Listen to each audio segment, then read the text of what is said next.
Je suis heureux de recevoir ici à l'Assemblée nationale un groupe de personnes très préoccupées par l'acquisition des baux de plusieurs magasins Zellers à travers le Québec par un investisseur étranger, Target, les magasins Target, qui sont préoccupés par le fait qu'on va, au cours de cette opération, malheureusement, assister à la perte de plusieurs emplois. Juste à Lévis, il s'agit de 60 emplois qui risquent d'être perdus, des anciennetés, des conditions de travail qui ont été acquises de dure manière. Ces personnes sont ici pour demander à nos institutions, au gouvernement, de voir à ce que les normes du travail et les règles qui doivent régir ce genre de transactions protègent l'intérêt des travailleuses et des travailleurs. Alors, nous avons avec nous aujourd'hui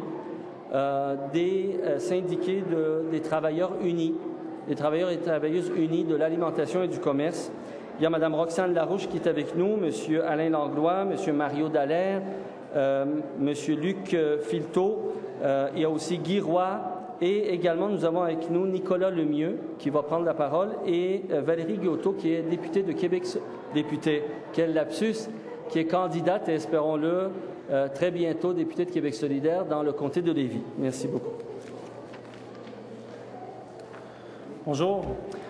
Nous aurions aimé avoir des employés de Zellers avec nous, mais la compagnie a formellement interpellé ses employés de ne pas parler aux syndicats et aux médias afin d'avoir une chance de se faire embaucher par Target.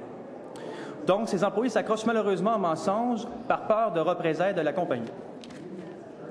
Le 22 mai prochain, cela fera un an que Target a annoncé l'achat des Zellers. Le premier magasin Zellers fermera ses portes à l'automne 2012 pour ouvrir en Target à l'automne 2013. C'est pour cela qu'ils ont mis sur pied une campagne pour sensibiliser les employés de Zellers et aussi la population de l'arrivée de Target. Une grande compagnie américaine ayant un chiffre d'affaires de plus de 63 milliards de dollars qui bafoue les droits des travailleurs et des travailleuses en essayant de contourner la loi sur les normes du travail.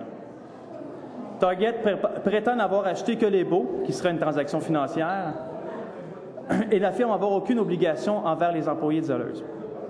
Par l'achat des baux de Zellers, Target croit n'avoir aucun lien avec les employés de Zellers et elle ajoute à l'insulte en invitant ces mêmes employés à postuler pour le même emploi, au même endroit, pour servir la même clientèle. Ça va à l'encontre de l'article 96 et 97 des normes du travail. En recommençant un nouvel emploi chez Target, en recommençant à zéro, au bas de l'échelle et en perdant tous leurs droits et avantages, notamment leur ancienneté, leur taux de salaire, leurs vacances et leurs assurances collectives. Finalement, Target ne crée pas des emplois, elle détourne tout simplement en abaissant les conditions de travail dans le commerce de détail au Québec. Le plus ironique, c'est qu'ils sont pires que Walmart. Et vous savez qu'au TUAC, nous avons mené une bataille de plusieurs années contre cette compagnie, contre leurs pratiques antisyndicales, qui, eux, à cette époque, lorsqu'ils sont arrivés au Québec, avaient reconnu tous les droits des employés de Woolco. Ils ont gardé à l'emploi les employés lors du changement de bannière. Malheureusement, nous avons appris depuis quelques semaines que la compagnie Target s'est entendue avec Zellers pour le partage de certains sites. Donc, la compagnie Walmart ne gardera pas les employés de Zellers sur ces nouveaux sites. Il serait intéressant de savoir ce que pense la vice-présidente des opérations de travail, Mme Chantal Gunnison de chez Walmart. Pourquoi Walmart maintenant décide de traiter différemment les employés de Zellers comparativement à ce qu'elle avait fait avec les employés de Woolco? Je tiens à remercier aussi la participation et l'appui de M. Amir Kadir dans cette campagne-là, qui est une campagne qui va être difficile, mais qu'on souhaite mener à bout avec les employés de Zellers.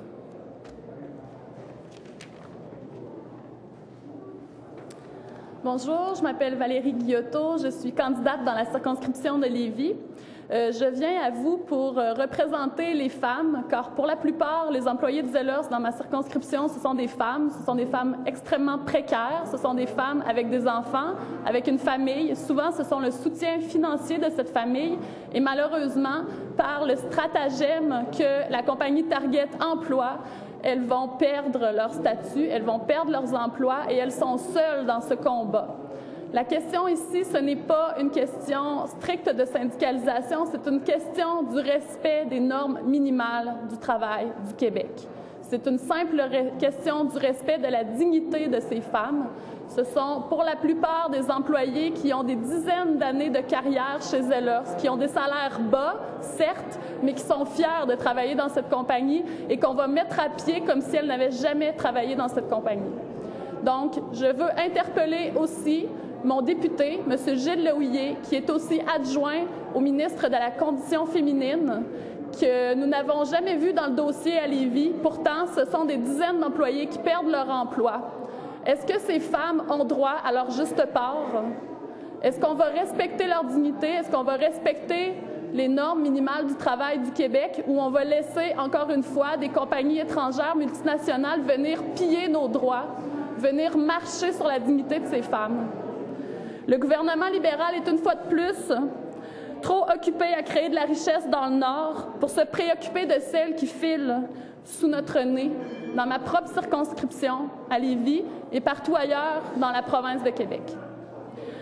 Je suis ici aussi pour annoncer le lancement de la pétition en ligne sur le site de l'Assemblée nationale grâce à notre député, M. Kadir, et j'invite donc tous les citoyens et les citoyennes québécoises à signer cette pétition pour être avec ces femmes qui, malheureusement, devront se battre pour la plupart seules contre, une fois de plus, une multinationale qui n'a aucun respect de ce qui fait la spécificité du Québec, c'est-à-dire nos normes minimales du travail. Merci.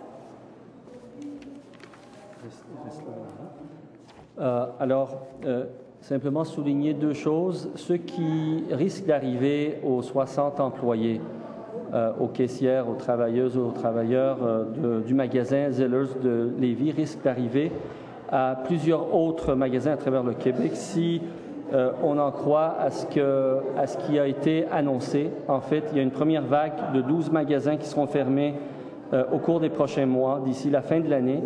Et cette vague pourrait s'étendre à jusqu'à 35 magasins dont les baux ont été repris par Target.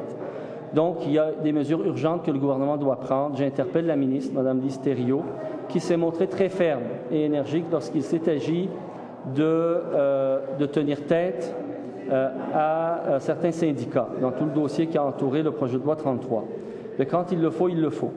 Maintenant, j'espère que la ministre saura montrer autant de fermeté devant une multinationale étrangère, que la ministre va mettre fin à cette timidité qui, malheureusement, caractérise le gouvernement actuel, qui, à chaque fois qu'il s'agit de défendre l'intérêt des travailleurs et des travailleuses, à chaque fois qu'il s'agit de défendre des emplois, malheureusement, se laisse en fait gouverner par les lois du marché uniquement.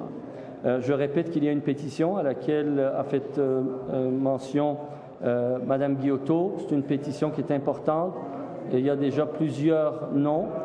Nous espérons qu'il y aura un vaste mouvement collectif en appui aux 5 000 travailleurs et travailleuses qui risquent de perdre leur emploi. Merci beaucoup. Merci. Merci.